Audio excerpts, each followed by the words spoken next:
অনেক ক্লাসে নতুন ভিডিওতে স্বাগত। আজকের ভিডিও দ্বারা আমরা যে কোনো সংখ্যার বর্গ করার সহজ উপায় সম্পর্কে জানব। তো আমরা এমন কোনো পদ্ধতি শিখব না যার দ্বারা কোনো পার্টিকুলার নাম্বারকে বর্গ করা যাবে।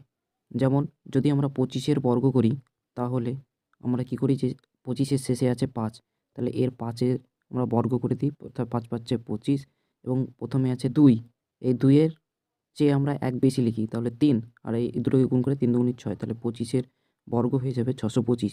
এই পদ্ধতি প্রযোজ্য যদি কোনো সংখ্যার শেষে 5 থাকে। তো আমরা এমন কোনো পদ্ধতি শিখব না। আমরা একটি বেসিক পদ্ধতি শিখব যার দ্বারা আমরা যে কোনো নাম্বারকে বর্গ করতে পারবো। তো চলো দেরি না করে ভিডিও স্টার্ট করা যাক। এই পদ্ধতির নাম হলো 10 বেস মেথড বা বেস মেথডের মাধ্যমে আমরা যে কোনো সংখ্যাকে বর্গ করা শিখব। যদি আমরা 10 বেস মেথডের দ্বারা 12-র বর্গ করি তাহলে 10-এর করতে 12 কত বেশি? 2 বেশি। তাহলে এই 2-এর স্কোয়ার করতে হবে, অর্থাৎ 2-এর স্কোয়ার কত হচ্ছে? 4। তাহলে 4 আর এবং এই দুটোকে আমরা যোগ করে দেবো। তাহলে 12 আর 2 যোগ করলে 14। তাহলে 12 স্কোয়ার হয়ে যাবে 144। একইভাবে যদি আমরা 17-এর স্কোয়ার করি তাহলে 7, 10-এর করতে এটা 7 বেশি। তাহলে 7-এর স্কোয়ার কত? 7 7 49। যেহেতু 10-এ একটা শূন্য আছে তাই একটা ঘরের আমরা সংখ্যা লিখব। তাহলে 7 7 49-এর আমরা 9 নিব আর 4 থাকবে হাতে, এবং 17-র সাথে 7 আমরা যোগ করে দেবো। 17-এর সাথে 7 যদি যোগ করি তাহলে হয়ে যাবে 24। 24 আর এই যে হাতের 4 হয়ে যাবে 28। তাহলে 17-র স্কোয়ার হয়ে যাবে 289। একইভাবে যদি আমরা 9-এর বর্গ করি তাহলে 10-এর করতে 9 1 কম। তাহলে 1-এর স্কোয়ার মানে কত? 1, এবং এই দুটোকে আমরা বিয়োগ করে দেবো। তাহলে 9 থেকে যদি 1 বাদ দিয়ে দিই তাহলে হয়ে যাবে 8। অর্থাৎ 9 স্কোয়ার হয়ে যাবে 81। একইভাবে 10 বেস মেথডে যদি আমরা 22-এর বর্গ করি তাহলে 22-এর বর্গ হবে, এটা 20-র করতে কত বেশি? 2 বেশি। তাহলে 2-এর স্কোয়ার কত? 4, এবং এই দুটোকে আমরা যোগ করে দেবো। যদি যোগ করে দিই তাহলে হয়ে যাবে কত? 24। এবং যেহেতু এটা 10-এর দ্বিগুণ, অর্থাৎ 10 20-র দ্বিগুণ, সেজন্য এটাকে আমরা 2 দিয়ে গুণ করে দেবো। তাহলে 24 দুগুণে 48। তাহলে এই যে 22-এর বর্গ হয়ে যাবে 484। একইভাবে যদি আমরা 33-এর করি তাহলে 33-এর বেস হচ্ছে 30, 30-এর করতে এটা 3 বেশি। তাহলে 3-এর স্কোয়ার হচ্ছে 9, আর এই দুটোকে আমরা যোগ করে দেবো। তাহলে যোগ করে দিলে হয়ে যাবে 36। এই 36কে যেহেতু বেশি, বেস হচ্ছে 10 এবং এই 10-এর 30 হচ্ছে 3 গুণ, সেজন্য এটাকে 3 দিয়ে গুণ করে দেবো। তাহলে হয়ে যাবে 108। তাহলে এর যে 33-এর বর্গ হয়ে যাবে 1089। একইভাবে যদি আমরা 84-র বর্গ করি তাহলে 84 বেস হচ্ছে 80, এবং 80-র করতে এটা 4 বেশি। তাহলে 4 4 16, 16 না লিখে আমরা শুধু লিখব 6 আর 1 থাকবে হাতে। একইভাবে এই দুটো আমরা যোগ করে দেবো। তাহলে যোগ করে দিলে কত হয়ে যাবে? 88। 88, আর এর আমরা 10 বেস মেথডে করছি। তাহলে 88 বা 80 হচ্ছে 10-এর 8 গুণ। তাহলে আমরা যে 88-কে আমরা 8 দিয়ে গুণ করে দেবো। তাহলে যদি 88-কে যদি 8 দিয়ে গুণ করে দিই তাহলে আসবে 704। 704 আর হাতের 1-এ হয়ে যাবে 705। তাহলে এখানে হয়ে যাবে 705। তো এইভাবে 10 বেস মেথডে আমরা যে কোনো সংখ্যাকে বর্গ করতে পারি। এবার যদি বেসকে 10 না ধরে যদি আমরা 100 ধরি তাহলে কীভাবে বর্গ করব? তাহলে এই যে 103, 100-র কত বেশি? 3 বেশি। তাহলে এই 3-এর বর্গ করতে হবে। 3-এর বর্গ যদি করি কত হবে? 9। যেহেতু 100-তে দুটো শূন্য আছে তাহলে আমরা দুটো ঘর করে দুটো সংখ্যা একসঙ্গে নেব। তাহলে 109 না লিখে শুধু 09 লিখব। আর এই দুটো যদি আমরা যোগ করে দিই তাহলে কত হবে? 103 আর 3 যদি যোগ করে দিলে 106।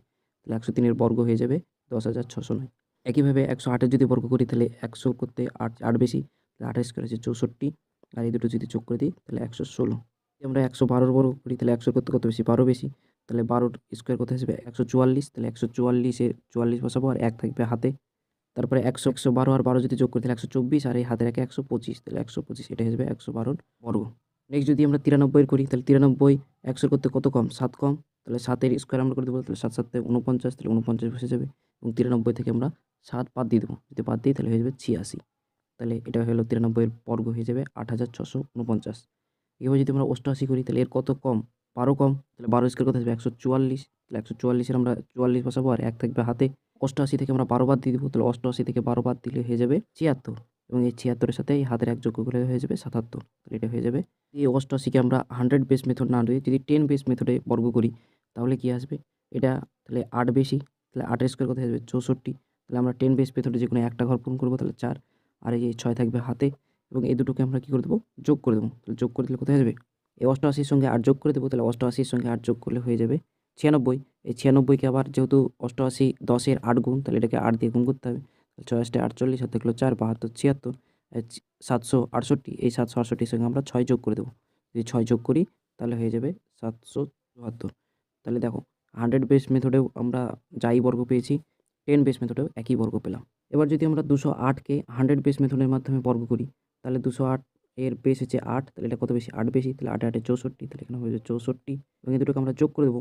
তাহলে যোগ করে দিলে হয়ে যাবে 216 এবং যেহেতু এটা 100 এর দ্বিগুণ তাহলে 216কে আবার 2 দিয়ে গুণ করে দেবো। তাহলে কত হবে 432। তাহলে এখানে 432 বসে যাবে। তাহলে এটা হয়ে যাবে 208 এর বর্গ। একইভাবে 312 যদি করি 12 তাহলে এর বেস হচ্ছে 300, সেজন্য 300 করতে 12 বেশি তাহলে 144 আর হাতে থাকবে 1 এবং এই দুটোকে আমরা যোগ করে দেবো। তাহলে 312 সাথে 12 করলে 324, যেহেতু এটা 100 বেস 103 গুণ তাহলে 324কে আবার 3 দিয়ে গুণ করে দেবো। 324কে যদি আমরা 3 দিয়ে গুণ করি 12, 3 দুগুণে 6 7 9 972 972 আর হাতের একে 973। এখানে এটা হয়ে যাবে 312 বর্গ। 420 যদি বর্গ করি তাহলে এটা 420 বেশি তাহলে 20 স্কোয়ার করতে হবে 400। তাহলে আমরা দুটো ঘর পূর্ণ করবো। তাহলে দুটো শূন্য আর হাত থাকবে 4।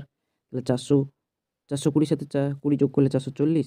440কে আবার 4 দিয়ে গুণ করতে হবে। তাহলে 440কে যদি 4 দিয়ে গুণ করি তাহলে হয়ে যাবে 1760 আর 1760-এর সঙ্গে আবার হাতের 4 যদি যোগ করি তাহলে 1764। তাহলে এটাই হয়ে যাবে 420 বর্গ। একইভাবে আমরা 1000 বেস মেথড বা 1000 বেস মেথডের মাধ্যমে আমরা যে কোনো সংখ্যার বর্গ করতে পারি। এটা যদি 1000 করতে কত বেশি 12 বেশি তাহলে 12 স্কোয়ার হতো 144। তো এখানে আমরা যেহেতু 1000-এ 3টা শূন্য তাই আমরা 3টা সংখ্যা বসিয়ে 144 এবং দুটো যোগ করে দেবো। তাহলে 112 আর 12 যোগ করলে কত আসবে 1024। তাহলে এটা আসবে 1024। তাহলে এটাই হয়ে যাবে 1012 বর্গ। একইভাবে যদি 512 বর্গ করি তাহলে এটা 500 করতে কত বেশি 12 বেশি তাহলে 12 44 144 এবং এই দুটোকে আমরা যোগ করে দেবো। তাহলে 512 আর 12 যোগ করলে হবে 524 আর এটা যেহেতু হাজারের অর্ধেক তাহলে এটাকে আমরা অর্ধেক করে দেবো। তাহলে কত হয়ে যাবে 262। তাহলে এখানে বসে যাবে 262। একইভাবে যদি আমরা 100 বেস মেথডের মাধ্যমে যদি 512 বর্গ করি তাহলে কত আসবে 12 বেশি তাহলে 12 স্কোয়ার 144। যেহেতু আমরা 100 বেস মেথডে করছি সেই জন্য দুটো সংখ্যা লিখব 44 আর হাতে থাকবে 1। সেই মেথডকে আমরা যোগ করে দেবো। যোগ করে দিলে কত হবে 524। এই 524 100-এর কত গুণ 5 গুণ তাহলে এটাকে 5 দিয়ে গুণ করতে হবে। এই 2610-এর সঙ্গে 1 যোগ করলে 2611। সরি এখানে 2 হবে, এখানেও 2 হবে। তাহলে দেখো 1000 বেস মেথডেও যা এসছে 100 বেস মেথডেও তা আসছে। তাহলে এইভাবে আমরা 10,000 বেস মেথড তারপরে 1,00,000 বেস মেথডের মাধ্যমে যে কোনো সংখ্যার বর্গ করতে পারি। তো আজকের ভিডিও পর্যন্ত দেখা হচ্ছে নতুন ভিডিওতে। ততক্ষণ পর্যন্ত টেক কেয়ার, বাই বাই।